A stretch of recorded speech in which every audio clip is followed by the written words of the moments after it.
ஸ்ரீ சிவசங்கரா தேவனே, ஸ்ரீ சிவசங்கரா தேவனே. Shankaram Sivashankaram. Question from Hundai Murthy sir. ஒவ்வொரு சிவஸ்தலங்களில் வீற்றிருந்து அருள் பாலித்து வரும் இறைவனுக்கு வெவ்வேறு பெயர்கள் உள்ளது. பிரபஞ்சம் அனைத்தையும் தனக்குள் அடக்கிக் கொண்டு அழகிலா விளையாட்டுடைய வேதநாயகன் கைலையில் வீற்றிருக்கும் நம் உயிர் சிவபெருமானுக்கு சிவசங்கரன் என்ற விசேஷ பெயர் உண்டு. நமது ஸ்ரீராமராஜ்ய வளாகத்தில் பாதாள குகையில் அருள் பாலித்து வரும் சிவலிங்க திருமேனிக்கு யாது பெயர் என்று நம் கண்கண்ட கைலைநாதன் பாபா அவர்கள் விளக்கி அருளுமாறு கேட்டுக்கொள்கிறோம். நம்மக்கிட்ட முதல்ல இருந்தது ஒரு பாதாள லிங்கம். அங்கே நம்ம ஒரு பைரவரை வச்சுருக்கோம் அண்ட் ஒரு அணையாத விளக்கு வச்சுருக்கோம். அதில் ஒரு பெரிய பாம்பு இருக்குது. அதனால் மற்றவங்கெல்லாம் உள்ளே போகிறதுக்கு கொஞ்சம் பயப்படுவாங்க. பட் இது வரைக்கும் அது யாரையும் எந்த வகையிலையும் பாதித்தது கிடையாது. It's very powerful. அந்த அதுக்கப்புறம் கசாம்புசான் கான்கிரீட்டில் கம்பியெல்லாம் வளைச்சி ஒரு மாதிரி ஒரு செம்பிளன்ஸ் ஆஃப் எ குகை மாதிரி பண்ணியிருந்தோம். அது பிற்காலத்தில் நம்ம ரெனோவேட் பண்ணோம். அதுதான் இப்போ நீங்கள் பார்க்குற நம்ம இவங்க பூஜை பண்ணுறாங்களே அந்த கோயில். அதில் உள்ளே நுழையிற போது நாம் ஒரு பிள்ளையாரை வச்சுருக்கோம். உள்ளே போனோடனே ஒரு நிறைய விளக்கு, அதாவது சென்சார் லைட்ஸ் மாதிரி வச்சுருக்கோம். விளக்கெல்லாம் எரியிற மாதிரி வச்சுருக்கோம். அதனால் அது ஆரம்ப காலத்தில் ஒரு ஷோ பீஸாக தான் இருந்தது. பின்னால் அதை கொஞ்சம் நம்ம மாற்றி இப்போ இந்த மாதிரி விளக்கெல்லாம் வச்சுருக்கோம். அங்கே ஜாஸ்தி ஜனங்க போய் கும்பிட்றதில்ல. ஆனால் ரொம்ப அழகாக இருக்கும் அந்த குகை. அண்டு தியானம் பண்ணுறதுக்கு கூட ரொம்ப சேஃபான ஒரு இடம். And we have not named it. ஏன்னா இந்த மாதிரி அது பிற்காலத்தில் வந்தது தான், நம்ம பிளான் பண்ணி கட்டினது கிடையாது ஒன்றும். அடுத்தது நான் ஏற்கனவே சொல்லியிருக்கேன், ஒவ்வொரு கோயிலில் இருக்கிற சிவனும் வேறு தான் சொன்னேன். ஸோ வேறு கோயிலில் இருக்கிற சாமி விட்டு தள்ளு, நீங்கள்லாம் கூட சிவன் தான். கிருஷ்ண பரமாத்மா பகவத்கீதையில் என்ன சொல்கிறாரு? ஈஸ்வர சர்வபூதானாம் அப்படிங்கிறார். இந்த உலகத்தில் இருக்கிற எல்லா பூதான்னா ஆத்மான்னு அர்த்தம். எல்லா ஆத்மாக்களாகவும் இருக்கிறவன் யாரோ அவன் ஈஸ்வரன். ஈஸ்வர சர்வபூதானாம். இப்போ ஈஸ்வரன்னா என்ன? ஐஸ்வர்யம் இல்லை? ஐஸ்வர்யம்னா எல்லா வகையான ப்ராஸ்பரிட்டி, அதுதான் ஈஸ்வரம் அப்படின்னு சொல்கிறது. அதனால் உலகத்தில் இருக்கிற எல்லா ஜீவராசிகளுமே அது இந்த எல்லா சொத்துக்களுக்கும் அதிபதியாக. சுவாமின்னா என்ன? நம்முடைய பாஸ்ன்னு அர்த்தம். அதனால தான் இந்த சில ஒய்ஃபுங்கெல்லாம் அவங்க ஹஸ்பண்டை சுவாமி அப்படின்வாங்க. ஏன்னா அவர் தான் உரிமையாளர் அப்படிங்கிற அர்த்தத்தில் சொல்கிறது. உலகத்தில் இருக்கிற எல்லாருமே சிவன்தான். எறும்பு முதலாகிய எல்லா ஜீவராசிகளும் சிவன்தான். அதனால தான் வள்ளல் பெருமான் சொல்கிறாரு, எல்லா உயிரும் என் உயிர் ஆயினங்கிறார். இந்த உலகத்தில் இருக்கிற எல்லாமே நானும் தான் அப்படின்னு. எல்லா உயிரும் என் உயிர் ஆயின, எல்லா உலகம் என் வசம் ஆயின. இந்த உலகம் பூரா எனக்கு தான் சொந்தம். ஏன்னா எல்லாம் கடந்த என் நம்பத்தீசர் எல்லாம் கடந்தும் என்னுள் இருந்தாரேங்கிறார். உலகம் பூராவும் பரவி விரவி நிரவி இருக்கக்கூடிய அந்த சிவப்பரம்பொருள் எல்லாத்திலும் இருக்கிற மாதிரி எனக்குள்ளேயும் இருக்கார். அதனால் நாம் யார்? பிண்டம். நமக்கு வெளியே இருக்கிற உலகம் எது? அண்டம். அப்போது இந்த பிண்டத்தில் எது இருக்கோ அதுதான் அண்டத்தில் இருக்குது, அண்டத்தில் எது இருக்கோ அதுதான் இருக்குது. ஒரு கடல் இருக்குது. கடலில் இருக்கிற அலைகள்ன்றது என்ன? அதே கடல் தான். அந்த கடலில் ஒவ்வொரு அலையில் இருக்கக்கூடிய காரம், மனம், நிறம், குணம் அது எல்லாம் எல்லா அலையிலையும் இருக்கும். அந்த எல்லா அலைகளும் சேர்ந்தது எதுவோ அதுதான் கடல். அந்த மாதிரி நாம் எல்லாம் ஜீவாத்மா என்று சொல்லக்கூடிய அலைகள். இந்த அலைகள்லாம் சேர்ந்தது பரமாத்ம சாகரம். நாம் ஜீவாத்மா என்ற அலைகள். இந்த உலகத்தில் இருக்கிற நாம் மாத்திரம் இல்லை, எறும்பு முதலாகி எல்லா ஜீவராசிகளும் ஒவ்வொரு அலை தான். நம்ம எல்லாரும் சேர்ந்தது எதுவோ அதுதான் சமுத்திரம். அதுக்கு என்ன பேர்? பரமாத்மா. நமக்கு என்ன பேர்? ஜீவாத்மா. ஜீவாத்மா என்பது அலை, பரமாத்மா என்பது சமுத்திரம். இது தெரிஞ்சதுன்னா நம்மக்கிட்டேயும் அந்த கடவுளுடைய எல்லா குணங்களும் இருக்குன்னு நமக்கு புரிய ஆரம்பிச்சிடும். கடவுள்கிட்ட என்னெல்லாம் இருக்கும்? அன்பு இருக்கும், அறிவு இருக்கும் இல்லையா? எல்லா குணம் அவர்கிட்ட இருக்கிறது நம்மக்கிட்டே இருக்குது. பட் நம்மளால் அதை வெளியே கொண்டு வர பிரயத்தனங்களை நாம் ஈடுபடுறதில்லை. நம்மக்கிட்ட எல்லார்கிட்டேயுமே கடவுளுடைய எல்லா குணங்களும் இருக்குது. ஒரு கடலில் இருக்கக்கூடிய தண்ணியை ஒரு டம்ளரில் மக்கில் ஜக்கில் பிடிச்சா அதுவும் கடலும் ஒன்று தான். அப்போ அந்த குணங்களெல்லாம் நம்மக்கிட்ட இருக்குது. கடவுள்கிட்ட இருக்கிற எல்லா குணங்களும் நம்மக்கிட்ட இருக்குது. அப்போ கடவுள்கிட்ட என்னெல்லாம் குணம் இருக்குது? கிருஷ்ணர்கிட்ட இருந்த சாத்துரியம், அறிவு. ராமர்கிட்ட இருந்த தர்மம் மாறாத குணம், ஸ்ரீராமோ விக்கிரவான் தர்மம். ஆஞ்சநேயர்கிட்ட இருக்கக்கூடிய பெரிய ஆற்றல். இப்படி ஒவ்வொன்றா கணக்கு போட்டுனே போகலாம். இந்த உலகத்தில் இது வரைக்கும் வந்திருக்கக்கூடிய தெய்வ வடிவங்கள், இயேசுநாதர்கிட்ட இருக்கக்கூடிய தியாகம், புத்தர்கிட்ட இருக்கக்கூடிய கருணை, பொறுமை, இப்படி வரிசையாக நீங்கள் இது வரைக்கும் வந்த எல்லா கடவுள்கிட்டையும் பாருங்கள். ஒரு பரமாச்சாரியார் இருந்தார்னா தவம். அந்த ஆள் ஒரு சாதாரண பிராமண குடும்பத்தில் வந்து 12 வயசில் ஆரம்பித்து 99 வயசு வரைக்கும் உட்காந்து ஜபம் தபம் பூஜையெல்லாம் பண்ணின்னு இருந்தார். அது தவம். இந்த குணங்கள் கடவுளுடைய ஏதோ ஒரு குணங்களை ஒவ்வொருத்தரும் பிடிச்சிக்கிட்டாங்க. அது எல்லா குணங்களையும் பிடிக்க முடிஞ்சால் நீ தான் கடவுள். உங்கள்கிட்ட அதே குணங்கள் இருக்குது, நீ அதெல்லாத்தையும் பிடிக்கணும், ஒவ்வொன்றைத்தையும் ப்ராக்டிஸ் பண்ணணும். அப்போ நீயும் கடவுள் தான். அதனால் ஈஸ்வரன் என்பது ஐஸ்வர்யம். ஐஸ்வர்யம் என்றால் எல்லாத்தையும் சேர்ந்த ஒரு ஹையஸ்ட் லெவல் ஆஃப் மெட்டீரியலிஸ்டிக் ப்ராப்பர்ட்டின்னு வச்சுக்கோங்க. எல்லாம் சேர்ந்த இது இருக்கோ அதுதான் மெட்டீரியலிசம். அது எல்லாமே சேர்ந்தால் நீயும் கடவுள் தான். இப்போது கனவான்னா என்ன? டிக்னிஃபைடு பர்சன் அர்த்தம். புத்திமான்னா என்ன? புத்தியில் ரொம்ப கெட்டிக்காரன்னு அர்த்தம். அந்த மாதிரி பகவான் அப்படின்னு ஒன்று இருக்குது. பகவான்னா பகத்துங்கிற குவாலிட்டி யாருக்கிட்ட இருக்கோ அது. அப்போ பகம்னா என்ன? எதுக்கும் பஞ்சம் இல்லாத ஒரு குணம். இந்த உலகத்தில் லட்டு இருக்குதா, பூந்தி இருக்குதான்னா எல்லாம் இருக்குதுன்னு மிட்டாய் கடைக்காரன் சொல்லுவான். அரிசி இருக்குதா, பருப்பு இருக்குதா, உப்பு இருக்குதுனாக்கா கிராசரிக்காரன் எல்லாம் இருக்குதுன்னுவான். அந்த மாதிரி எல்லா கடவுளுடைய குணங்களும் யாரிடத்தில் இருக்கிறதோ அதுக்கு பேர் பகம். அந்த பகம் யார்கிட்ட இருந்தால் அவங்கெல்லாம் பகவான் தான். அதனால் நீங்கள் கூட பகவான் ஆகலாம். பட் உங்கள்கிட்ட இருக்கிற எல்லா குணத்தையும் நீங்கள் புரிஞ்சுக்கிட்டு ஒவ்வொன்றத்தையும் வாழ்க்கையில் நீங்கள் நடைமுறைக்கு கொண்டு வர வேண்டியிருக்கும். You have to bring it to limelight, then you are also பகவான். இப்போ சத்யசாய் இருந்தார். அவர் ஒரு சாதாரண கொல்லா கம்யூனிட்டியில் வந்தவர் தான். ஆனால் அவர் எல்லோரும் இன்றைக்கி பகவான் சத்யசாயின்னு சொல்கிறாங்களா? ஒரு சாதாரண ஆள், எழுத படிக்க கூட தெரியாத ஆடு மாடு மேய்ச்சிருந்தவர். நம்ம மெட்ராஸ்லேருந்து போன கஸ்தூரிங்கிறவர் தான் அவருக்கு எழுத படிக்கவே கற்றுக் கொடுத்தாரு. அவர் ஒரு 65 லட்சம் 70 லட்சம் பேரை உலகத்தில் தனக்கு பக்தர்களாக மாற்றி அவங்க எல்லாரும் அவர் படத்தை வச்சு பூஜை பண்ணுற மாதிரி மாற்றியிருக்காரா இல்லையா? அப்போ எவ்வளோ பெரிய விஷயம் அது. ஒரு எந்த வகையான ஒரு பேக்ரவுண்டும் இல்லாத ஒரு சின்ன பையன், ஒரு வில்லேஜ் பாய், இன்றைக்கி 65 லட்சம் பேர் கும்பிட்ற அளவுக்கு இருக்கான்னா அது ஒரு குவாலிட்டி இல்லையா? எல்லாருக்கும் வந்துடுறதா அது? அமிர்தாந்தமை அந்தமா அம்பலப்புழாங்கிற இடத்துல மீன் பிடிக்கிற குடும்பத்தில் வந்தவங்க, அவங்கக்கிட்ட ஏதோ ஒரு பவர் வந்தது.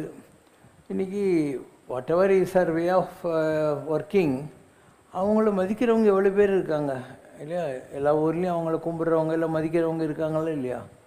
அப்போ அந்த மாதிரி வையத்துள் வாழ்வாங்கு வாழ்பவன் வான்வரையும் தெய்வத்துள் வைக்கப்படும். எப்படி வாழ்கிறதுன்னு தெரிஞ்சுக்கிட்டு யார் வாழ்கிறாங்களோ அவங்க வானத்தில் இருக்கிற தெய்வத்துக்கு இணையாக மதிக்கப்படுவார்கள். அப்படிங்கிறது தான் ஆன்மீகம். நீ கூட கடவுளாகலாம். சம்ரஷ்ணாவில் கூட ஒரு பாட்டு இருக்கும், ஏதாவது சினிமா பாட்டு முதல்ல வரும், வாரி வாரி வழங்கும் போது வள்ளலாகலாம், மனிதன் என்பவன் தெய்வமாகலாம், மாறி மாறி வழங்கும் போது வள்ளலாகலாம், வாழை போலே தன்னை தந்து தியாகியாகலாம், உறுதியோடு மெழுகு போலே ஒளியை வீசலாம், மனிதன் என்பவன் தெய்வமாகலாம். ஓகேவா? அப்போ நம்ம தான் தெய்வம் மானுஷ ரூபேனா அப்படின்னா, தெய்வம் என்பது மனிதனுடைய வடிவத்திலும் இருக்கும் அப்படின்னு அர்த்தம். இப்போ மனுஷங்கிட்ட கடவுள் இருக்கார். அப்போ எப்போ இருக்கார்? ஒரு காஃபின்னா என்ன, கொஞ்சம் டிகாஷன், பால், சர்க்கரை, அந்த மாதிரி கடவுள் ஒவ்வொரு ஃபார்முக்கும் ஒரு ஒரு குணங்குது. அந்த குணங்கள்லாம் உங்கள்கிட்ட வந்துச்சு. டிகாஷன் பால் சக்கரை சேர்ந்தா காப்பி. ராமருடைய குணம், கிருஷ்ணருடைய குணம், இயேசுடைய, புத்தருடைய எல்லா குணம் உங்கள்கிட்ட வந்துச்சானா நீ கூட கடவுள் தான். உங்கள்கிட்ட இருக்கிற கண்டென்ட்டு தான் constitutes the name of the அந்த மெட்டீரியல். அதனால் எல்லாரும் கடவுள் தன்மை உடையவர்கள் தான். கடவுள்ன்றது ஜென்ரலாக மக்கள்கிட்ட என்னென்னா ஒரு காகிதம், ஒரு கல் இப்படி நினச்சின்னு இருக்காங்க இல்லையா. ஒரு காகிதம், ஒரு கேலண்டரு, அதில் ஒரு கல், இல்லை ஏதோ ஒரு கடையில் வாங்கி செவுத்துல ஆணி அடிச்சு மாட்டிருக்கிற ஏதோ ஒன்று, இல்லை ஒரு பொம்மை, இதெல்லாம் கடவுள் நினச்சிருக்காங்க. இதெல்லாம் கடவுளா? எல்லாத்த விட பெரிய கடவுள் நீ தான். எல்லாத்த விட பெரிய கடவுள் உனக்குள்ளேயே இருக்கார். கல்லுலையும் காயத்துலையும் என்ன இருக்குது? நீ வந்து மூச்சு விடுற, பார்க்குற, கேட்குற, நடக்கிற, கை வீசுகிற, கால் வீசுகிற. உன்னோட பெரிய கடவுளா கல்? உன்னோட பெரிய விஷயமா அந்த காகிதம்ன்றது, இல்லை ஒரு தகுடுன்றது? நமக்கு புரிய மாட்டேங்குது. ஒரு ஆள் பக்கத்து வீட்டில் கேட்டான், நான் காசிக்கு போகிறேங்க, எதனா நல்ல சொம்பு இருந்தால் கொடுங்க, கங்கா ஜலம் கொண்டு வரணுன்னா. அவன் சொன்னான், என்கிட்ட அந்த மாதிரி எதுவும் இல்லைங்க, எங்கள் வீட்டு கக்கூசில் ரொம்ப நாளாக யூஸ் இல்லாமல் ஒரு சொம்புக்குதுன்னா கொடுங்கண்ணா. அதை எடுத்தான், நல்லா புளி போட்டு தேய்ச்சி நல்லா பளபளன்னு மாற்றினான். அதுக்கப்புறம் காசிக்கு போய் கங்கா ஜலத்தை தூக்கின்னு அதில் ஒரு மாங்கொத்து வச்சான், ஒரு தேங்காய் வச்சான். அவன் ஊருக்குள்ளே வரபோது இந்த யார் இதை கக்கு சொம்புன்னு தூக்கி போட்டனோ அவனே வந்து கையை வச்சுன்னு எனக்கு கொஞ்சம் கொடுக்குறீங்களான்னு நான். அப்போது அது கக்கு சொம்பு தான், ஆனால் அதுக்குள்ளே அந்த கங்கா ஜலம் வருகிற போது அதுக்கு ஒரு மரியாதை கிடச்சிது. அந்த மாதிரி நம்ம கூட கண்ணில் புஸ்லு, மூக்கில் சளி, வாயில் கப்பு, காதில் குளுமி, நம்ம உடம்புல மலம் மூத்திரங்கிறது பாத்ரூம் போகிற வரைக்கும் நம்மளும் கக்கு சொம்பு தான். ஆனால் இதுக்குள்ளே கடவுள் வருகிற போது, அந்த இறைவனுடைய ஆற்றல் பிரவகிக்கிற போது நம்மளையும் 4 பேர் கடவுளுக்கு இணையாக வழிபடுவான், நம்மளையும் மதிப்பான். இதெல்லாம் தான் மக்கள் தெரிஞ்சுக்கணும். ஒரு ஆள் இருந்தான், அவன் வந்து கடவுள்கிட்ட வேண்டிக்கினான், இந்த மாதிரி நான் உனக்கு ஏதாவது கொடுக்கணும்னு நினைக்கிறேன் அப்படின்ட்டு. என்ன கொடுக்குறதுன்னு பார்த்தா ஒரு சீப்பு இருந்துச்சு. அந்த சீப்பு கொடுத்துடலான்னு பார்த்தாக்கா, சீப்புக்கு வந்து இது கழுவுறதுக்கு டூத் ப்ரஷ் இல்லை, அதையும் சீப்பையும் கழுவலாம் இல்லையா ப்ரஷ்ஷை வந்து. ஆனால் இது ரெண்டுமே உதவும்னு நினச்சிக்கினான். பழைய துணி பார்த்தான், இது வீடு மாப் பண்ணுறதுக்கு வச்சுக்கலான்னா. இது மாதிரி அவங்க எதை பார்த்தாலும் ஏதோ ஒரு வகையில் வீட்டுக்கு யூஸ் ஆகிற மாதிரியே இருந்தது. அதனால் என்ன பண்ணுறதுன்னே அவனுக்கு தெரியல. போய் கக்கூஸ் கம்மோட்டில் உக்காந்தான். இப்போது கீழே விழப்போகுது, இதை கொடுத்துடலாம், இதுதான் எதுக்கும் யூஸ் ஆகாதுன்னு நினச்சான். அப்போ கம்மோட்லேருந்து அது கலகலான்னு சிரிச்சு தான், அட பாவி, 8 மணி நேரத்துக்கு முன்னால் நான் பால், அரிசி, முந்திரி பருப்பு, திராட்சை எல்லாம் போட்டு கமகமான்னு சக்கரை பொங்கலாக போனேன் உன் வயிற்றுக்குள்ளோ வாய்க்குள்ளோ, என்ன போய் வேஸ்ட்டுன்னு சொல்கிறியாடான்னு நினச்சான் இல்லையா. அதிகம் வாய்க்குள்ளே போகிற போது எல்லாம் இருந்தது. அதில் என்ன வேஸ்ட்டுன்னு சொல்கிறியாடா பாவின்னு கம்மோட்லேருந்து சிரிச்சு தான். அப்போ தான் இவனுக்கு புரிஞ்சுதான், உலகத்திலே எதுக்கும் உதவாதால் நம்ம தான். எவ்வளோ உயர்ந்த விஷயங்கள் நம்மக்கிட்ட இருந்தாலையும் அதையும் உதவக்கரையாக மாற்றுறது நம்ம தான் அப்படின்னு தெரிஞ்சுக்கிட்டு கடவுள்கிட்ட போய் சொன்னான், என்னையே எனக்கு கொடுன்னு. நான் இருக்கிறதுலே உதவாத விஷயம் நான் தான் தெரியுது, அதனால் என்ன நீ மீட்டெடுப்பாயாக, என்கிறது என்ன டிவைன் இன்க்ரீடியன்ட் இருக்குது, என்ன குவாலிட்டி இருக்குதுங்கிறத நீ பாரு அப்படின்னு. எல்லாம் அப்படி தான். உலகத்தில் எல்லா கோயில்லையும் சாமி இருக்குது. கதிர்காமத்தில் இருக்கிற சாமிக்கிட்ட அருணகிரி பெருமான் போகிறாரு. போயிட்டு நீ மார்த்தங்கு தாரை தந்த அருள்வாய்ங்கிறார். மாரில் போட்டுங்கிறிய மாலை, தாரைன்னா மாலை, அதே எனக்கு கொடுப்பா அப்படின்றார். அதை கேட்குறாங்க, நீ தானடா சாமிக்கு மாலைலாம் கொண்டு போய் கொடுக்கணும், நீ எதுக்கு சாமி கழுத்தில் இருக்கிற மாலையை கேட்குறேன்னாங்களாம். அதுக்கு இவ்வளோ பெரிய உலகத்தில் இந்த ஒரு சாமி தான் இறைவன் நான் என்று மார் தட்டும் பெருமாளே, நான் தான் கடவுள் அப்படின்னு முருகர் தில்லா சொல்கிறாராம். இறைவன் நான் என்று மார் தட்டும் பெருமாளே, அதனால் உன் மார்மேல் இருக்கிற மாலைக்கு மரியாதை ஜாஸ்தி, நின் மார் தங்கு தாரை தரண மாலை தந்து அருள்வாயேங்கிறார். நிஜமாகவே நீ வந்து அந்த கடவுளுடைய குணங்கள் உங்கள்கிட்ட இருக்குன்னு உணரணும். நீ கடவுளை போல் நடந்துக்க வேண்டியிருக்கும். கடவுளை போல் நடந்துக்கிறதுனா என்ன, வெறுப்பு இல்லாமல், கோபம் இல்லாமல், அன்பாக, பாரபட்சம் பார்க்காம இருக்கிறது. எத்துணையும் பேதம் உறாது, யார்கிட்டையும் பார்ஷாலிட்டியெல்லாம் இருக்கக்கூடாது. எவ்வுயிரும் தம்முயிர் போல் எண்ணி, அவங்க சாப்பிட்டாங்களா, இவங்க சாப்பிட்டாங்களா, அவங்க கை கழுவு தண்ணி கொடுத்தீங்களா, இவங்க குடிக்க தண்ணி கொடுத்தீங்களான்ற மாதிரி எவ்வுயிரும் தம்முயிர் போல் எண்ணி ஒத்த உரிமை உடையவராய் ஓக்கென்றார் யாவர். எல்லாரையும் ஒரு மாதிரி நடத்துகிறவன் யாரோ. ஆகாசத்துலேருந்து மழை பெய்யுது, அது வயல்லையும் பெய்யுது, ஆற்றுலையும் பெய்யுது, சாக்கடையிலையும் பெய்யுது. சாக்கடையாச்சே நான் பெய்ய மாட்டேன்னு மழை சொல்லாது. அதனால் அதுக்கு என்ன பேர்? வரையா மரபின் மாறி போல, எந்த ஒரு பார்ஷியாலிட்டியும் இல்லாமல் பொழிகிற மலையை போல அப்படின்னு அர்த்தம். வரையா மரபின் மாறின்னுவாங்க. அந்த மாதிரி நாம் ஆகணும். அவன் நல்லவனையும் பார்க்கக்கூடாது, கெட்டவனையும் பார்க்கக்கூடாது. அவன் அதனால் நமக்கு என்ன லாபங்கிற ஒரு வியாபார புத்தியோடு யாரையும் பார்க்கக்கூடாது. அப்படியெல்லாம் எந்த பார்ஷியாலிட்டியும் இல்லாமல் எத்துணையும் பேதம் வராது. எவ்வுயிரும் தம்முயிர் போல் எண்ணி ஒத்த உரிமை உடையவராய், எல்லாரையும் ஒரே மாதிரி நடத்துகிறவன் யாரோ அவர் உளம்தான், அவனுடைய உள்ளத்தில்தான் சித்த சத்து உருவாய் சச்சிதானந்த சுரூபமாக எம்பெருமான் நடராஜர் நடம் புரியும், டான்ஸ் ஆடின்னு இருக்கிறாரு. இடம் என நான் தெளிந்தேன்ங்கிற, எனக்கு அதுதான் தெரிஞ்சது. நடராஜர் எங்கே தேடினா என்ன, இவங்ககிட்ட தான் இருக்குதுன்னு தெரிஞ்சுக்கிட்டேன். அதனால் அந்த மாதிரி யாருனா இருந்தால் சொல்லு. நடராஜர் வசிக்கிற சிதம்பரம் கோயிலுன்னு நினச்சிக்கிட்டு அவங்களுக்கே நான் தொண்டு செய்யறதுக்கு ரெடியாகிறேன்னார். அத்தகு வித்தகர்தம் சேவடிக்கே சேவை செய்ய சிந்தை மிக விழைந்ததாலே அப்படிங்கிறார். அந்த மாதிரி யாராவது இருந்தால் சொல்லு, அவங்களுக்கு நான் சர்வீஸ் பண்ணின்னு போகிறேன் அப்படிங்கிற வார்த்தையை சொன்னார்.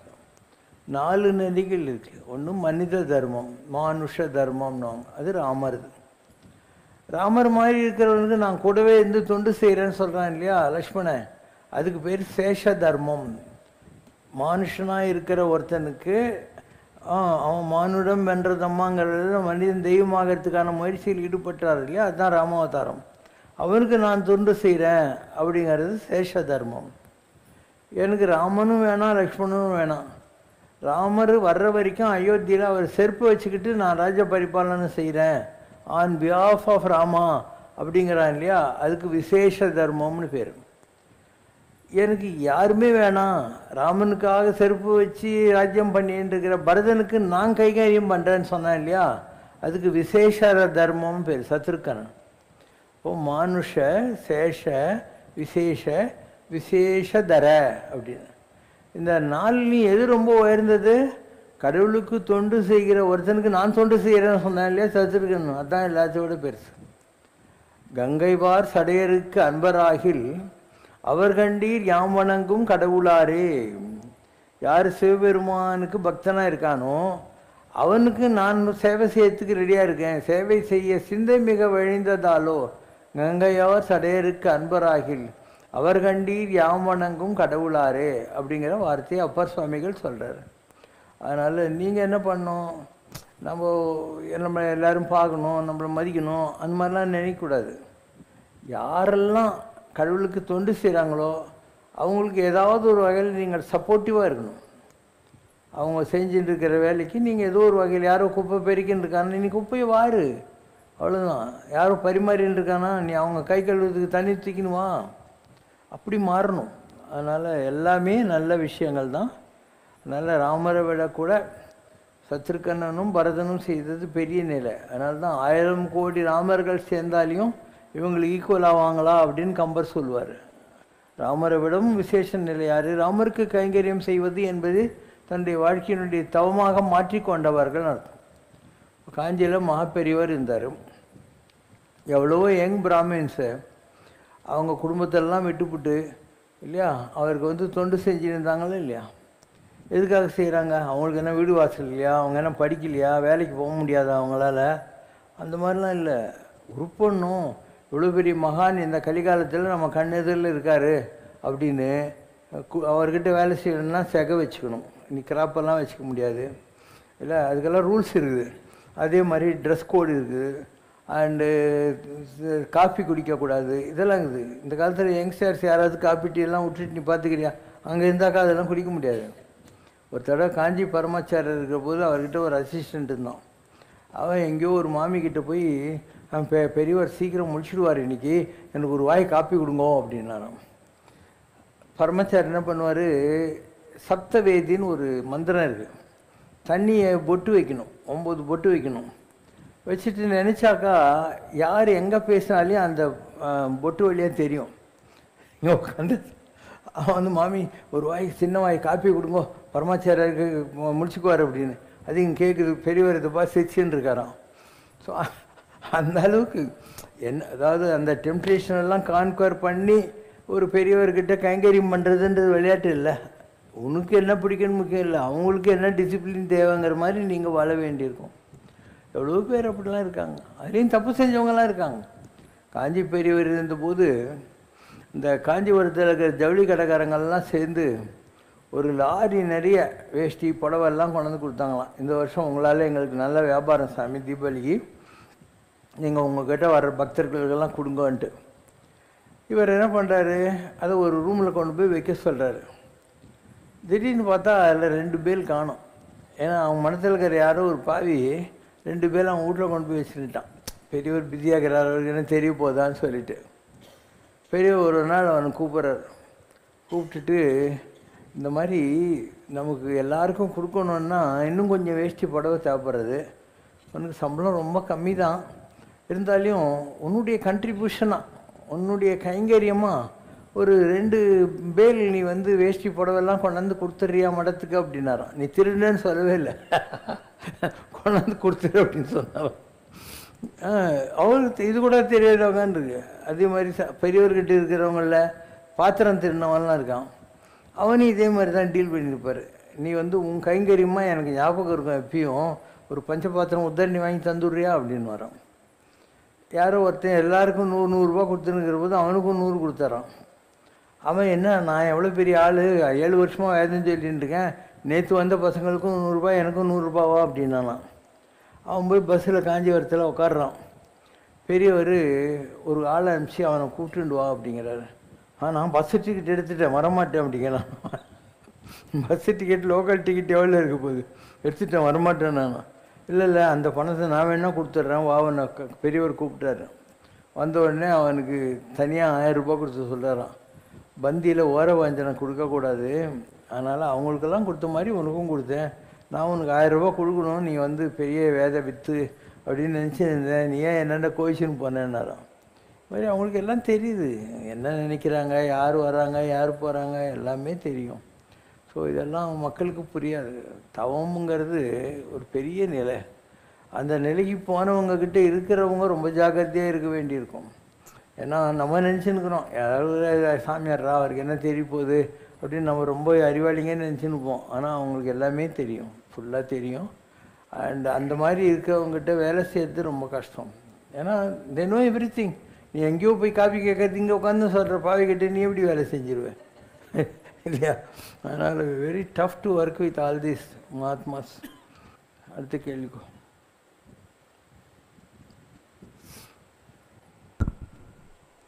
Question from Kalyana Krishnan Ravishankar. நேர்த்திக் கடன் பற்றி தயவு செய்து விளக்கவும். நேர்த்தி என்றால் என்ன? ப்ரேயர்னு அர்த்தம். நீ என்ன பண்ணுற, எனக்கு இது நடந்தால் நான் உனக்கு இந்த மாதிரி செய்கிறேன் அப்படின்னு அர்த்தம். உனக்கு தேங்காய் உடைக்கிறேன், இல்லை உனக்கு நான் அர்ச்சனை பண்ணுறேன், அபிஷேகம் பண்ணுறேன், உனக்கு வந்து ட்ரெஸ்ஸு வாங்கி சாத்துறேன், புடவையோ வேஷ்டியோ சாமிக்கு ஏற்ற மாதிரி சாத்துறேன், இதெல்லாம் தான் நேர்த்தி கடன் சொல்கிறது. நேர்ந்து கொள்கிறேன்னாக்கா நான் வழி பாட்டில் ஆஃபர் பண்ணுறேன் அப்படின்னு வச்சுக்கோயேன், அதுதான் நேர்த்தி. கடன்னா என்ன, நீ ஒரு தடவை ஒத்துக்கிட்டேன்னா இதை நான் செய்கிறேன்னு நீ செய்யணும். கடவுள் வந்து கணக்கு புக்கை வச்சுன்னு ஒன்றும் டிக் அடிக்க போகிறதில்லை நீ கொடுத்தியா இல்லையான்ட்டு, அவருக்கு அது தேவையும் இல்லை. நீ தான் கொளுத்து போய் கொடுக்குறேன்னு சொன்னேன், இதை பண்ணுறேன்னு, அப்போ மறந்து போகக்கூடாது, நீ ஞாபகம் வச்சுன்னு செய்யணும். அதே மாதிரி நிறைய பேர் கடவுளை ஏமாத்துறதா நினச்சிக்கிட்டு கடவுளுக்கு வந்து புடவை சாத்துறேன் வேஷ்டி சாத்துறேன்னுவான். அதுக்கப்புறம் அவனுக்கு கொஞ்சம் சபலம் வந்துடும். எதுக்கு 1000 ரூபாயில் புடவை எடுக்கணும், 100 ரூபாயில் ஒரு நார்பட்டு எடுத்தால் போகிறோம் அப்படின்னு தோணும்.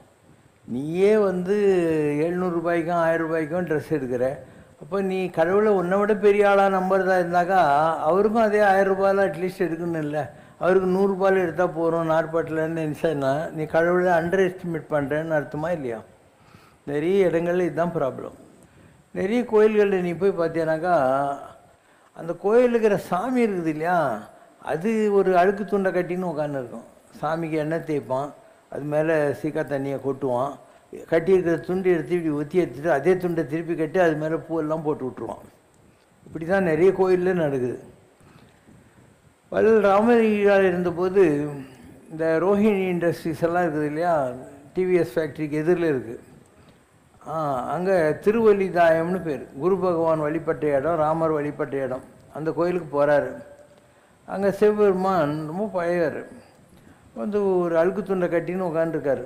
அது நல்ல கோயில். நான் அண்ணா நகரில் இருந்த காலத்திலேயே அங்கே ஒரு சின்ன ஆஸ்பெஸ்டர் ஷீட் மாதிரி போட்டு ஒரு 20 பேர் அங்கே உட்காந்துட்டு டெய்லி ஒரு தேவாரம் திருவாசகம் படிச்சுட்டு வந்து அந்த பாட்டை பாடி அதுக்கு விளக்கம் சொல்லுவாங்க. எவ்வளோ நல்ல விஷயம். அந்த மாதிரி எல்லா கோயில்லையும் நடந்தால் எவ்வளோ நல்லா இருக்கும். அந்த காலத்துலேயே பண்ணுவாங்க. நான் சொல்கிறது 88 அப்போ பண்ணியிருந்தாங்க அந்த மாதிரி அந்த கோயிலில். அந்த கோயிலுக்கு வள்ளல் பெருமானார் போகிறாரு. இந்த மாதிரி அழுக்கு துண்டெல்லாம் பார்க்குறாரு. அப்போ அவருக்கு ரொம்ப கஷ்டமாகுது. நைந்த கந்தைக்கும் கதிய தீரும் ஐயா அப்படின்றார். கிழிஞ்ச துணி கூட கதி இல்லாமல் உட்காந்துருக்கியா சாமி அப்படிங்கிற வார்த்தையை சொல்கிறாரு. ஸோ அப்படி தான் நிறைய கோயில் இருக்குது. இந்த கோயில்களை மெயின்டைன் பண்ணுறது ரொம்ப சுலபம். இப்போ நம்ம கோயில் இருக்குது, நம்ம கோயில் நல்லா தானே வச்சுருக்கோம். யார் பெருக்கிறாங்க? நீங்கள் தான் பெருக்கிறீங்க. யார் பூஜை பண்ணுறாங்க? நீங்கள் தான் பூஜை பண்ணுறீங்க இல்லையா? ஏதாவது செலவு இருக்கா? பெருக்கிறதும் நீங்கள், பூஜை பண்ணுறதும் நீங்கள். அப்போது பிரசாதம் டெய்லி கிடைக்குதா? அதுபோக ஜனங்க வாங்கின்னு வர்ற பழம், சாக்லேட்டு இதெல்லாம் வேறு உங்களுக்கு கிடைக்குதா? பரிமாறுறது நீங்களே தானே. அண்டு எல்லாமே நீங்கள் தானே பண்ணுறீங்க. பூஜை, மெயின்டெனன்ஸு, டெய்லி யாகம் வளர்க்குறது. இங்கே 3 இடத்துல யாகம் நடக்குது. பெருமாள் கோயிலில் நடக்குது, துர்கா கோயிலில் நடக்குது, அங்கே பிள்ளையார் கோயிலில் நடக்குது. எல்லா இடத்துலையும் யாகம் நீங்கள் தான் பண்ணுறீங்க. இது இவ்வளோ பெரிய கேம்பஸ்ஸு, எவ்வளோ சுத்தமாக இருக்குது. எல்லா இடத்துலையும் நீங்கள் தானே மெயின்டைன் பண்ணுறீங்க. எங்கன்னா கூலிக்கு ஆள் வச்சு நம்ம பண்ணிகிட்டு இருக்கிறோமா? எப்பயோ மாதத்துக்கு ஒருக்கா காஞ்சிபுரத்துலேருந்து ஒரு 20 பேர் வருவாங்க. அவங்களுக்கு கூடவே இருந்து ஒரு 2 நாள் வேலை வாங்குவோம். மேஜர் ஒர்க் ஏதாவது இருந்தாக்கா, இந்த மட்டை கழிக்கிறது அந்த மாதிரி இந்த மாதிரி இது ரொம்ப டிசிப்ளினாக நடத்துகிறோம். அப்போ கோயிலை நடத்தணும்னு நினச்சிட்டாக்கா உனக்கு பணமே தேவையில்லை. கோயிலை நடத்தணுங்கிற நல்ல எண்ணம் இருக்கணும், திருடக்கூடாதுங்கிற நல்ல புத்தி இருக்கணும். அப்போ எவ்வளோ பெரிய கோயிலாக இருந்தாலையும் அதை அழகாக நடத்த முடியும். எண்ணம் இருந்தால் போகிறோம். இது எந்த ப்ராப்ளமும் கோயில் நடத்துறதுக்கு வரவே வராது. ஒவ்வொரு ஊர்லேயும் நல்லவங்க இருக்காங்க, பக்தர்கள் இருக்காங்க. நீ ஒழுங்காக இருக்கேன்னு தெரிஞ்சாவே அவங்க கொண்டாந்துருவாங்க. அவங்களே பழம், பூ எல்லாம் கொண்டாந்துருவாங்க. அவங்களே எல்லாம் பண்ணுவாங்க. அடுத்த கேள்விக்கோ. Question from Govindan sir.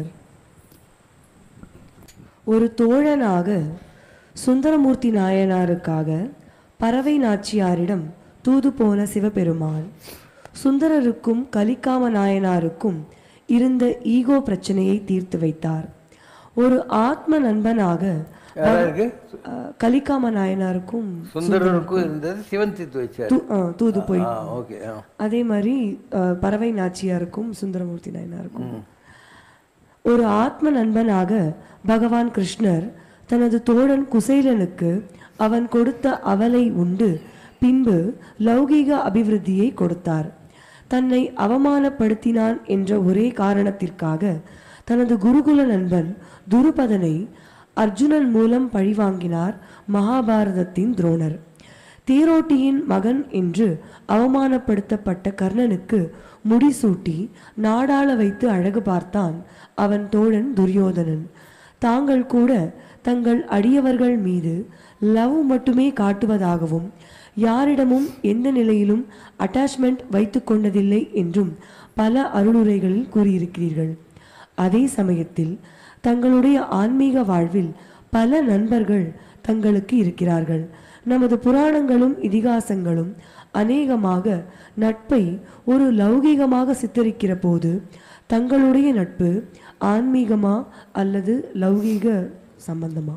வேண்டுதல் வேண்டாமை இலானடி சேர்ந்தார்க்கு யாண்டும் இடும்பை இலை. வேண்டுதல் வேண்டாமை என்னன்னா நோ லைக்ஸ் நோ டிஸ்லைக்ஸ். வேண்டியவங்களும் இல்லை, வேண்டாதவங்களும் இல்லை. நான் இந்த ஊஞ்சலில் உட்காந்தா ஐ ரெப்ரசன்டேட்டிவ் ஆஃப் காட். அவ்வளோதான். யார் சாப்பிட்டாங்க, யாருக்கு கை கழுவுறதுக்கு தண்ணி கொடுக்கணும், யாருன்னா வந்தாங்க அவங்கள எப்படி உபசரிக்கணும், என் வேலை இது. போர்ட்ஃபோலியோ மேனேஜ்மெண்ட்னு வாங்க இங்கிலீஷில். நான் யாரோ வந்தாங்க அதுக்காக அவங்களுக்கு எக்ஸ்ட்ரா மரியாதை கொடுக்குறது நீ தப்பான்னு நினைக்க தேவையில்லை. அது ஒரு என்ன சொல்கிறது, ஒரு சபை நாகரிகம். சபை நாகரிகம். இப்போ என்னோட சின்ன பசங்க வந்தால் நான் எந்திரிக்க வேண்டியதில்லை. டோட்டல் ஸ்ட்ரேஞ்சரு ஏதோ ஒரு வேலைக்காக நோபலாக வந்திருக்காங்கன்னா நம்ம அதுக்குள்ளே மரியாதையே கொடுக்கணும். இதே யாராவது ரொம்ப பெரிய பணக்காரன் தெனாவட்டா என்கிட்ட வந்தான்னா அவனை நான் வேறு மாதிரியே நடத்துவேன். அதனால் அந்த மாதிரிலாம் யாராவது வந்தான்னா கண்டுக்கவே மாட்டேன். மற்றபடி குழந்தைங்களாக இருந்தால் கூட சரி, பெரியவங்களை விட இங்கே இருக்கிற குழந்தைங்க உங்களுக்காக எச்சா வாங்குறாங்க, கை கழுவு தண்ணி கொடுக்குறாங்க, ஓடி ஆடி வேலை செய்கிறாங்க, அவங்கள நம்ம என்கரேஜ் பண்ணணும். ஏன்னா அவங்கெல்லாம் உருப்பட்டுன்னு இருக்காங்க. நீங்கள்லாம் உங்கள் ஏஜில் இதெல்லாம் பண்ணிங்களா உங்கள் ஊரில்? அதனால் அவங்கள நம்ம என்கரேஜ் பண்ணுறதுக்காக அவங்களுக்கு ஒரு எக்ஸ்ட்ரா டோஸ் ஆஃப் கேர் கொடுப்போம் நம்ம, அவ்வளோதான். மற்றபடி எனக்கு பார்ஷியாலிட்டிலாம் கிடையவே கிடையாது. இன்னும் சொல்லப்போனால் நான் ஒரு கல் மாரி. இந்த கோயிலில் இருக்கிற கல்லுக்கு ஏதாவது ஒரு பேதங்கள் உண்டா, அந்த மாதிரி நான் கல் மாதிரி. எனக்கு வேண்டியவங்களும் இல்லை, வேண்டாதவங்களும் இல்லை. நான் பொய் சொல்லலை, உண்மையாக சொல்கிறேன். நீ நினச்சிட்டுருப்ப நான் இந்த பொண்ணுக்கிட்ட சிரிச்சின்னு பேசுகிறேன், இந்த பொண்ணுக்கிட்ட சிரிச்சின்னு பேசுனா ரொம்ப வேண்டியவங்க பழகுறீங்க. எனக்கு வேண்டியவங்களும் இல்லை, வேண்டாதவங்க இல்லை. அதுதான் highest level. But if you care for my work for God, I will care for you. Extra ஒரு கன்சர்ன் இருக்கும், அவ்வளோதான். It is not that I am getting attach to you. I don't get attach to any one. நான் என் பொண்டாட்டி பிள்ளை குட்டிங்களே விட்டுட்டு ஆன்மீகத்துக்கு வந்தவன். அப்போது யார்கிட்டையாவது இந்த மாதிரி ஒரு ஒம்பளை போய் மாட்டிக்குவேன் நீ நினைக்கிறியா? என் மனைவி மகளையே விட்டுட்டு நான் இருக்கேன். 96 ஜனவரி 16 விட்டவன் தான். எத்தனை தடவை அமெரிக்காவை போய்க்கிறேன். நான் அவங்கள பார்க்க கூட இல்லை. அவங்களும் இங்கே வரமாட்டாங்க, நானும் அவங்கள பார்க்க மாட்டேன். நான் ஒரு கல் மாதிரி. I have no attachments. இதெல்லாம் உங்களுக்கு புரியாது. நீங்கள் உங்களை வச்சு எங்களை பார்க்குறீங்க எப்படின்னு, அந்த மாதிரிலாம் இல்லை. We have no wants, we have no attachment, we have no relationship, எதுவும் கிடையாது. இது உங்களுக்கு புரியாது. நீ என்னுடைய you have to get into my shoes to know what I think at a given moment. நான் என்ன நினைப்பேன்றது உனக்கு புரியாது. அதனால் நான் யார்கிட்டையும் சிரித்து பேசணுன்னு ரொம்ப வேண்டியவங்க பிறகுன்னு நினச்சிக்க. நான் எல்லாருக்கிட்டையும் தான் சிரித்து பேசுகிறேன். யாராவது வர்றவங்ககிட்ட முடிச்சு பார்த்து நான் பேசுவேன். பாட்டும் நாகவிந்து கலாதீனமோ நம வேதமந்திரஸ்வரூபா நமோ நம ஞான பண்டித சாமி நமோ நம வெகு கோடி தீபமங்கள ஜோதி நமோ நம தூய அம்பலலீலா நமோ நம தேவ குஞ்சரி நமோ நம அருள் தாராய் வீரலும் பர கோலால பூஜையும் கோவலும் துணையாசார நீதியும் வீரமும் குரு சீர்பாத சேவையும் மறவாத வீரலம் புகழ் காவேரியாள் விளை சோழ மண்டல மீதே மனோகர ராஜகம் வீர நாடாளும் நாயக மயலூரா ஆதியந்த முலாவாசு பாடிய சேர பொங்குவை காவுனன் நாடதே ஆவினன் குடி வாழ்வான தேவர்கள் பெருமாளே பெருமாளே. ஓம் ஜெய் சிவசங்கரரே சுவாமி ஜகத் பரிபாலகரே ஆதி சங்கர அவதாரா அநாத ரக்ஷகரே. ஓம் ஜெய் சிவசங்கரரே. அன்னையும் தந்தையும் நீரென்றறிந்தும் அன்பில் நனைகின்றோம் சுவாமி, அன்பில் நனைகின்றோம். ஆசானும் இறையாகிய தேவா நின்னடி பணிகின்றோம். ஓம் ஜெய் சிவசங்கரரே. கைலையை பன்முறை வலம் வந்தாய் ஓ கருணாகர கீர்த்தி சுவாமி, கருணாகர கீர்த்தி. மயிலையில் நின்று வரம் தருகின்றாய் மங்களகர மூர்த்தி. ஓம் ஜெய் சிவசங்கரரே. ஆனந்த சாகரம் தனிலம்மையாழ்த்தும் அற்புத அருள் ஜோதி சுவாமி அற்புத அருள் ஜோதி ஆரத்தி செய்து பாடி மகிழ்ந்தோம் அருள்வாய் பரஞ்சோதி ஓம் ஜெய் சிவசங்கரரே நாராயண நாராயண ஓம் சத்யநாராயண நாராயண நாராயண ஓம் நாராயண நாராயண ஓம் சத்யநாராயண நாராயண ஓம் சத்யநாராயண நாராயண ஓம் ஓம் ஜெய் சிவசங்கரரே. குறை ஒன்றுமில்லை மறைமூர்த்தி கண்ணா, குறை ஒன்றும் இல்லை கண்ணா, குறை ஒன்றுமில்லை கோவிந்தா.